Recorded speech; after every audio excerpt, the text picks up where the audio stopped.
Fiesta nga pala dito sa aming lugar, kaya naman ang Team Gudyaw ay nag-organize ng isang event. At ang naisip po naming team para sa taong ito ay Fiestang Probinsya with a twist. At ang twist po niyan ay wala kaming handa.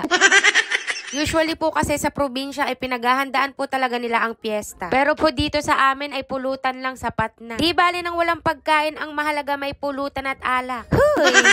Eto na nga at magluluto na ako ng pulutan. Isaw sana ng baboy lahat yan, kaso tinanghali kami ng gising ni Daddy Raymond. Kaya eto na lang yung naabutan namin sa palengke. Hindi talaga ako marunong maglinis neto eh. Basta uhugasan ko na laang. Kung di pa ba naman luminis yan, kinusot-kusot ko na yan ha. At bugs! Eto na nga mga mare yung kinalabasan nung inadobo nating laman loob ng baboy. Diba perfect talaga siyang pangpulutan, tapos lalagyan ko pa ng maraming sili para walang makakain. Charis. Mga alauna pasado nga ay nagsimula na rin kami magpalaro sa mga bata. Una na nga naming pinalaro sa kanila ay yung traditional na pokpok palayok. Kanan. Atras konti, atras. Sige, palo. Push! Ayan. Nabasag din sa wakas. Okay, hindi ka na nasusunod kung papaluin.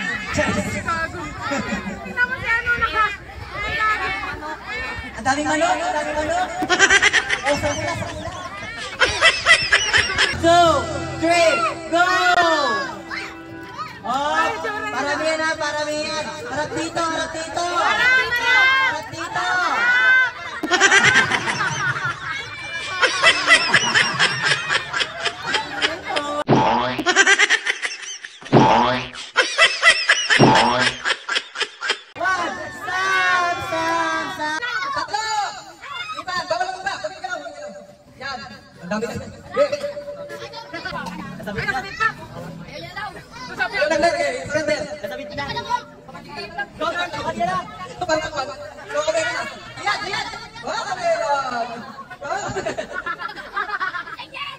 Ganyan dapat yung umuli ng foundation. Laway na nga na.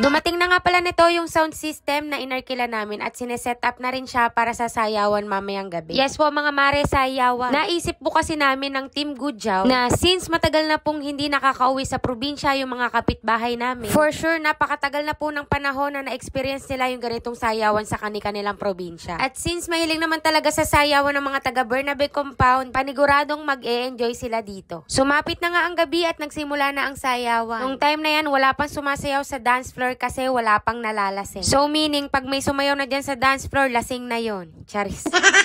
So eto na nga pala yung table namin kasama ng mga naggagandahan kong mga kumare. At andito na rin ang mga ka-Team Gudyaw ko na kasama namin mag-organize ng event na to. So syempre, pag nakaporma si mami, nakaporma din dapat si baby. Kaso panis talaga yung porma ni mami pag tinopak si baby.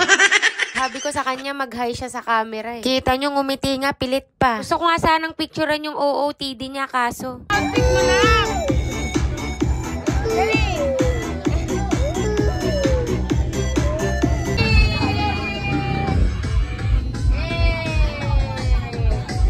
Alak po talaga yan mga mare, mukha lang talagang palami. Ayan, at meron na nga pong nagsimulang sumayaw sa ating dance floor.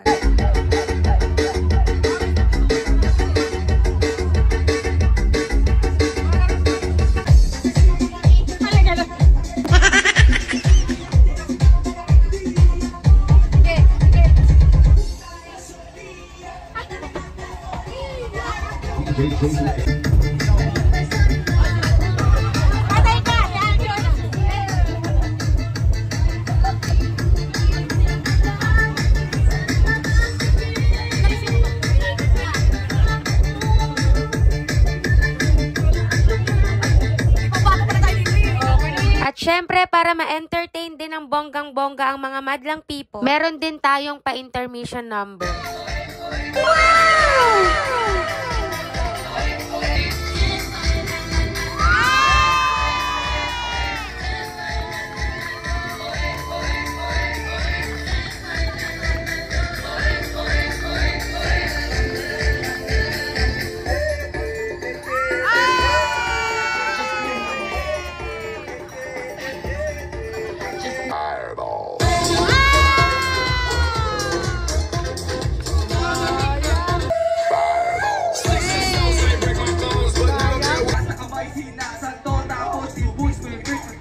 Tumigil ka sa paligid mo, tunay ba lakatan ang kita mo? Ayaw magsabi ng totoo, karaniwan ang ibo ko.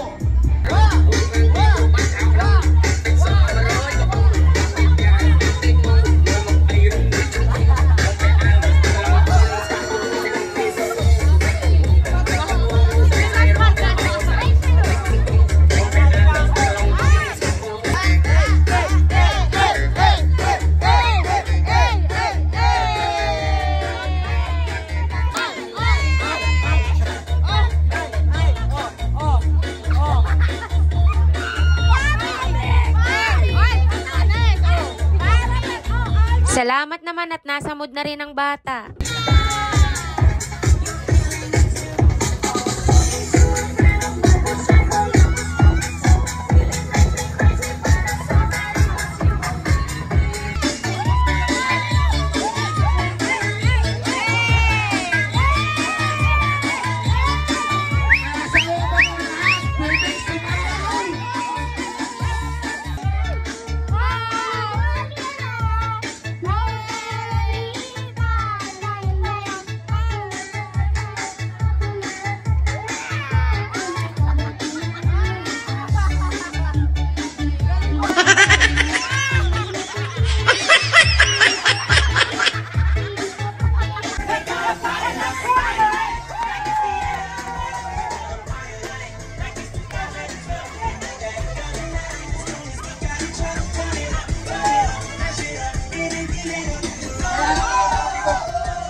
So, ayun na nga mga mare ang mga kaganapan sa aming sayawan. Ngayon naman ihahatid namin ni Daddy Raymond itong Mari Cakes ko na nalasing ng very light.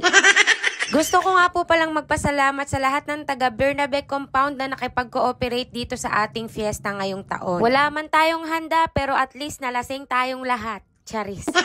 Syempre ang mahalaga, nag-enjoy tayong lahat pati na rin mga bata. O siya, hanggang dito na lang. Salamat sa panonood.